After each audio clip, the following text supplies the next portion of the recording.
Little Seasonism is the term I use to refer to the emerging eschatological view within Christianity that the present time constitutes the short period during which Revelation states that Satan is released from his bonds after the millennial period. Being a relatively novel view, it is not a unified or standardized one. There is no commonly acknowledged reference that sets out its tenets, as far as I am aware. To know what its adherents believe, it's necessary to read their individual writings or watch their videos on the topic. I have found that Little Seasonists, which I think is a label befitting the distinctive tenet of their belief, and just as respectful as Preterists or Amillennialists, hold somewhat divergent opinions on various details among them. From what I have ascertained, the most commonly held ideas, basically stated, are as follow. Jesus Christ returned in the 1st century, when he carried out the destruction of Jerusalem by the Romans in 70 AD, at which time he gathered up the saints.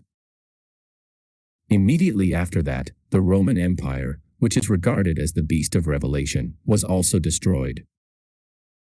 Satan was imprisoned and the earthly millennial kingdom described in Revelation then began.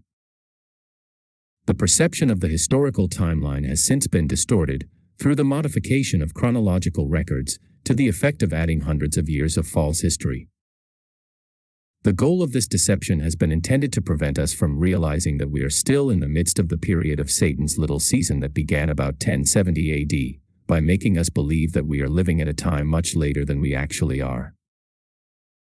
One Little Seasonist, an active producer of videos advocating this view, whom I will refer to simply as Mr. Jack, has stated that he is fairly confident that Satan's little season began in 1776.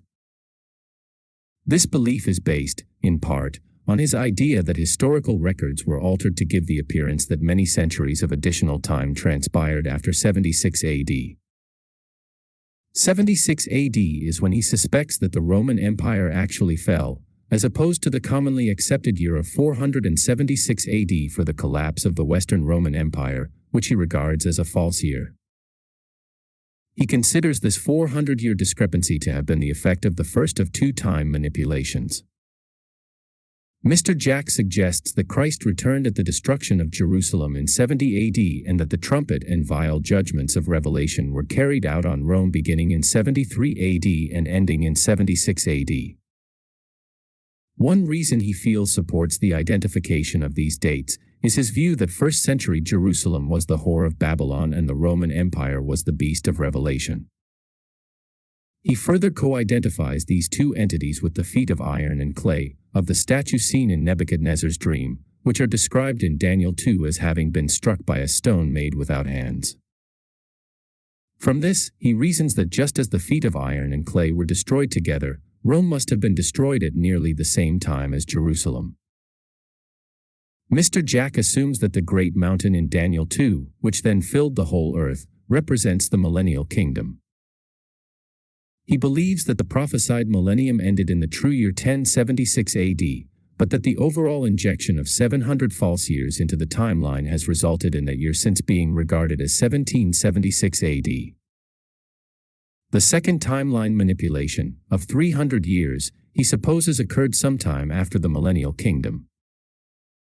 He cites the language of Daniel 7 verse 25, referring to the little horn, which states that, he shall, think to change times and laws, as prophetic evidence of the alteration of the timeline. However, it is unclear to me who he believes the little horn was, if not the first beast of Revelation, which he considers to have been Rome but proposes was destroyed in 76 AD, which was before the timeline alterations were made. He suspects that the historical records that were fabricated to fill in the gaps created by multi-century periods of phantom time were loosely based on events that actually occurred in earlier history. Those true events were essentially repeated in the chronological records but made to appear distinct by assigning new names and places to them. This theory is based on the phantom time hypothesis posited by mathematician Anatoly Fomenko, whom Mr. Jack cites as believing that historical records from more than 250 years ago cannot be trusted. Mr. Jack points to various events that occurred in or around 1776 as evidencing that Satan's little season began at that time, including primarily the United States Declaration of Independence, as well as the French Revolution, and the emergence from the shadows of the Bavarian Illuminati and other occult secret societies, which he believes had needed to remain concealed during the millennial period to set up their new world order. He also states that the Anno Lucis, Year of Light, dating system was introduced by Freemasonry in 1776, although it can be seen in the constitutions of the Freemasons that it was already in use as the Year of Masonry in 1723. He proposes that the moment when New Jerusalem descends is when redeemed believers will receive glorified bodies. Although there is much that I disagree with in Mr. Jack's conception, and in Little Season eschatology in general, I do see that there is something to it.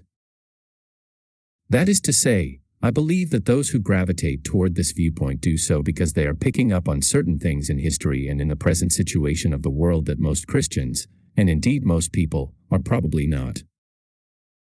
They perceive the workings of the occult in the events of the late 1700s, particularly surrounding the establishment of the United States. They cannot help but feel that a palpable evil, laden with deception, was unleashed upon the world's population between 2019 and 2024. They know that something is spiritually amiss in this age, far beyond what popular eschatological views can explain. Futurism would have us believe that nothing seriously malevolent is taking place now, that the real spiritual trouble is reserved for some brief number of years in the future. In fact, the thought of having to endure through it does not even occur to the minds of most futurists, who are dispensationalists. Preterism assures that all of that trouble is already behind us. Amillennialism tells us that this is the millennial kingdom and that Satan is now bound. I can empathize with those who, being presented with what seem to be only the above three options for understanding our present position in the course of end-time events, yet still seeking an explanation that adequately conforms to present reality, adopt the Little Season perspective because it seems to fill that need. However, the fact is that those are not the only options. The reason that the above three eschatological views are presented as though they are, has to do with the fact that, despite two out of the three being mainly embraced within Protestantism, they all originate from within Romanism. It is crucial to understand how and why this is the case and its relevance. Once this is understood, it will become clear to the reader how Little Seasonism is merely a new variant of an old view, designed with much the same objective. In the following chapters, I will elaborate on that, as I provide an adequate explanation of the present eschatological situation that so many are seeking but, despite appearances, are not actually finding in Little Seasonism. Your anonymous author, Beyond the Great Wall. May 11, 2025.